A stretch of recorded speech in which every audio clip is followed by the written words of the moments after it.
Hi everyone, I'm Emily and welcome to part 3 of my series on surviving uni with an invisible illness.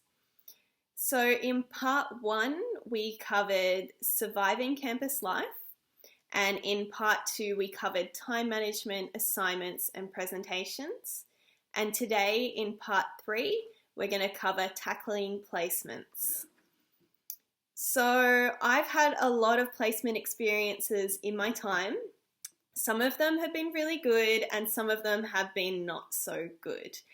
Now, the reasons that I had better experiences in some circumstances than others, in hindsight, was because I'd actually learned from the ones earlier on and how to manage my conditions better to have better experiences down the track. So the main point of today's series or today's video is that I can share that information with you so that hopefully you don't experience as much heartache early on as I did.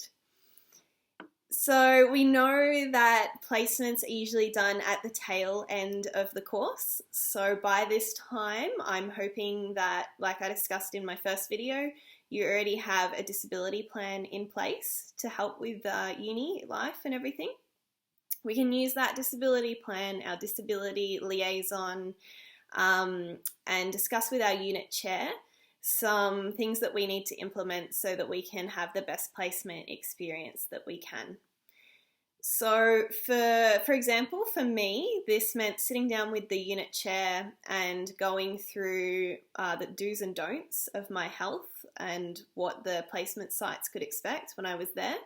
So what they do is they have a look at that, they collate it, and then they will send it off to your placement supervisor so that they can see ahead of time what would be helpful to have in place to accommodate for you.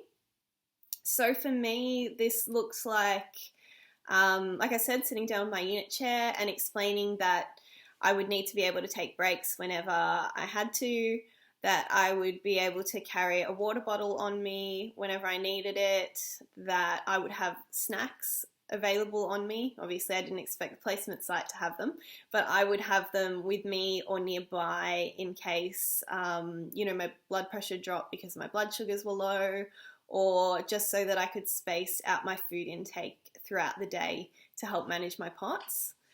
A later start time was something that was really important to me. So I said I won't be starting before 10 o'clock and that the total shift duration wouldn't exceed 6 hours, including my breaks. So that really helped with my fatigue. And travel considerations was also one. So I didn't want to have to travel too far in one hit. So we managed to keep that under 1 hour. And yeah, so all of these things were collated for me and sent off to my placement site so that they knew ahead of time that these would be things that would help me with my experience while being on placement. But I also must say, don't rely on your university to do this entirely for you. It's really up to you to make the magic happen. And get in touch with your placement site ahead of time, because universities are really big places. There's a lot of people at uni and there's a lot of people going on placement. So it can be easy, unfortunately, for us to slip through the cracks when there's that much going on. So make yourself heard, have a voice, and make sure that you're not falling through the cracks, and just be assertive. You don't have to be a jerk, but be assertive. So contact your placement ahead of time. See if you can have either a meeting face-to-face, over the phone, or even over Zoom, which has become really popular this year. I really, really like to do this because it gives me the opportunity to show the placement supervisor who I am as a person and that it's not just about my illness, because that's just part of who I am. But it can be hard because for example, there can be some miscommunication. I had an experience where I met up with my placement supervisor ahead of time and they were like, oh, we kind of freaked out a little bit because we got all of your information from uni saying that we needed to accommodate for this, this and this, which I was glad to hear that they sent through. But she said, we've never had someone with a disability before on placement and I didn't know what to expect. So I used that opportunity to reassure her that I was just like everybody else, just a normal human being but that I needed to put my feet up occasionally and just pace myself. So it ended up working well from both ends. Okay, so a big point that I want to make too is it is okay to say no when you're on placement. And it doesn't even mean just placement. If you're at work, on placement, uni, anywhere, if someone asks you to do something that is outside of your capacity, say no. That is fine. It doesn't matter. I mean, it really doesn't matter about your health status. This applies to absolutely anybody. So if you're asked to lift something that's too heavy for you, or, you know, those health and safety ads that we see on TV, and they tell, you know, little Johnny the apprentice to go and get on that ladder and change that light bulb, but the ladder's missing a leg and then he falls off.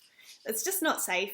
So that's just across the board. Like I said, regardless of whether you've got health problems going on or not, don't do something that's not safe, and that includes your health. So if they're asking you to do something that is way above your baseline, or it's not agreed upon in your disability plan, say no. And as well, you don't have to just be seen as being difficult and saying no. You can say no and provide a solution. So a really good example of that for me was, well, one time I took a boxing session because I did sport and exercise in my undergrad while I was on placement, and it ended up knocking me out for a week because I didn't say no, that's not within my capacity. I can't do it. I just did it, and it wasn't a very smart decision. But in hindsight, I did learn something from that. So down the track, when they asked me to take the boxing session again, and this is an example of providing a solution, I said, no, I can't take the boxing session, but one of the other interns can do it, and then I can time the session instead. Another example on one of my more recent placements was they kept saying, can you stay back? Can you stay back to do this paperwork? And I said, well, no, I can't stay back to do that paperwork because it'll make my day too long, but I can come in tomorrow, and instead of doing the first half of the session with the patient, I will do all the paperwork for you. So it's not necessarily about being difficult, it's about saying no where it's appropriate and then providing them a solution that is within your capacity. So those are the main three things that I wanted to go over today in regards to surviving placements. So making sure you have your disability plan in place so that uni can send through ahead of time information to your placement site. Making sure that you yourself contact your placement site ahead of time so that they can get to know you as a person and you don't have any miscommunication that way. And then 3, saying no if something is above your capacity or it's not safe or it's just not right for you. That's completely fine. And then please, if you do need any further advice on surviving uni, or you need some documents to support your health that you need to submit to the Disability Resource Centre or anything, have a chat to your EP or your exercise scientist and they'll be able to arrange that for you. But otherwise, I hope that this has helped and that, yeah, you guys have a really good experience with uni, because we shouldn't, be stopped from doing these things just because we have these invisible illnesses. We just need to look at them a little bit differently.